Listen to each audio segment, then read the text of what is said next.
I am AI Avatar of CA Ratan Mundra. In this case study, we will analyze an enforcement action taken by the International Financial Services Centers Authority, commonly known as IFSCA. The case involves Terazo Fintech LLP, a registered fund management entity operating in Gift City under the IFSCA framework. Although the penalty imposed was only 1 lakh rupees, the case carries much greater regulatory importance than the monetary value suggests. This matter highlights how repeated operational lapses can lead to enforcement action, even when there is no investor loss or financial fraud. IFSCA focused on the substance of compliance, not just paperwork or formal registration. The regulator observed issues related to staffing, office presence, and key managerial personnel availability. This case is particularly important for all IFSC regulated entities, including fund managers, brokers, and fintech companies, because it clearly shows that registration alone is not enough to satisfy regulatory expectations. Let us now understand the background of this case in detail. Terazo Fintech LLP is registered as a fund management entity under the non-retail category within the IFSC regulatory framework. This means the entity is authorized to provide fund management services under strict compliance requirements laid down by IFSCA.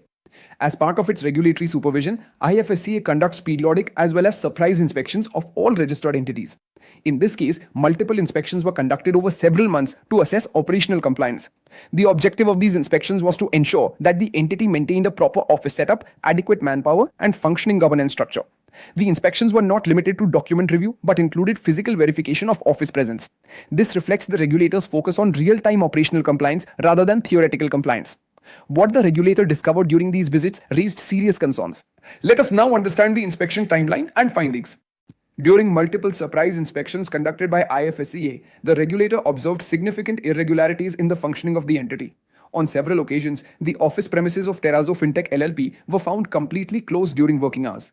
In other instances, the office was open, but key managerial personnel were not present at the IFSC location. This raised immediate concerns regarding whether the entity was genuinely operating from its registered office. Additionally, the regulator observed that there was insufficient manpower to support ongoing operations. Such findings directly contradict the basic regulatory requirement of maintaining an active and functional presence in IFSC. IFSCA conducted inspections on multiple dates across 2024 and 2025 to verify consistency of operations. However, similar issues were repeatedly observed, indicating a pattern rather than isolated incidents. This ultimately led the regulator to initiate enforcement proceedings. The core violation in this case relates to Regulation 7 of the IFSCA Fund Management Regulations. These regulations clearly mandate that every registered entity must maintain designated key managerial personnel within IFSC. This includes a principal officer, a compliance officer, and adequate supporting staff. IFSCA found that these requirements were not consistently met by the entity. The compliance officer had resigned, and there was a delay in appointing a suitable replacement. Even when replacements were appointed, continuity was not maintained due to further resignations and absences. As a result, the regulatory structure of governance was significantly weakened. The entity also failed to maintain adequate operational manpower at its registered office. IFSCA concluded that this was not a temporary issue but a systemic compliance failure.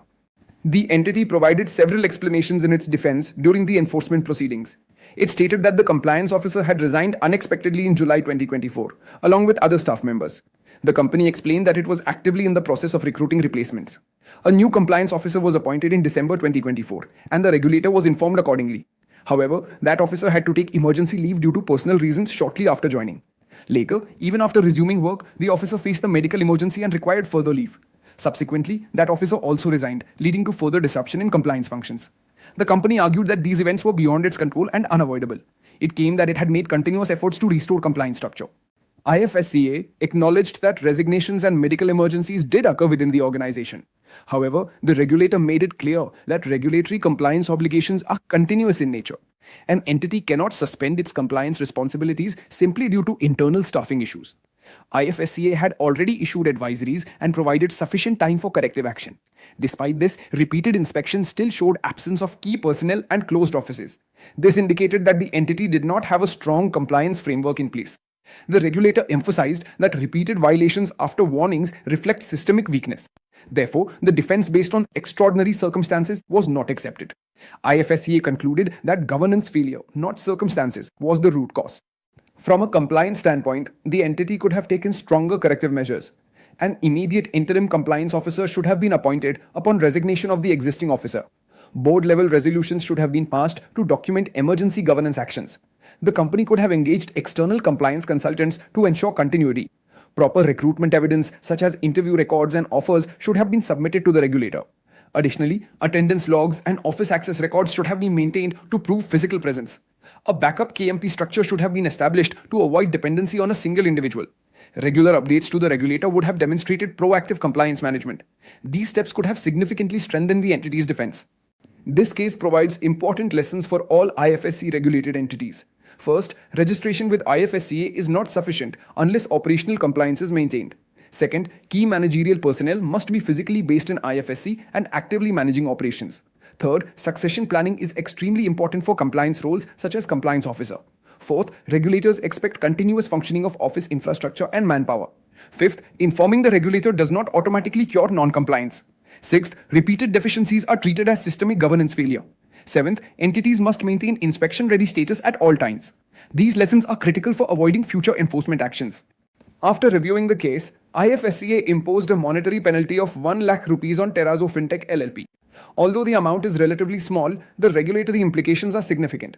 The authority also directed the entity to ensure full compliance with applicable regulations going forward. The order provides a legal right to appeal before the Securities Appellate Tribunal. Under applicable legal provisions, the entity can challenge the penalty on grounds of proportionality or procedural fairness. The tribunal has the power to confirm, modify, or set aside the penalty. However, considering the repeated nature of violations, regulatory closure may be more practical than litigation. This shows that enforcement actions are not only financial but also reputational in nature. The final takeaway from this case is very clear and highly important. IFSCA expects every regulated entity in IFSC to maintain real operational substance, not just legal registration. If offices are closed, key personnel are absent, or governance structures fail repeatedly, regulators will take enforcement action. Even small penalties carry significant compliance, reputation risk for entities operating in financial services. This case shows that compliance is judged on actual functioning, not just documentation. Proper governance, staffing continuity, and proactive reporting are essential requirements. Every IFSC entity must ensure strong internal controls and backup structures. Because in regulated environments, prevention is always better than regulatory action. Thank you for watching this compliance case study. Moon Says and Management Consultants LLP, a trusted partner for SEZ and IFSC excellence, a pioneer in establishing SEZ and IFSC units within GIFT City in India, delivering end-to-end IFSC setup, operational support, and handling compliances, risk management. Renowned for deep expertise in regulatory approvals, capital markets, fund management, insurance, finance company, foreign university, BATF, and ancillary regulations, and fintech. Expertise in customs clearance for aircraft and ship procurement, leasing, GST, DSPF, IFSCA, comprehensive support covering registration, reporting, and regulatory transitions, ensuring ring fencing, transparency, and global compliance standards.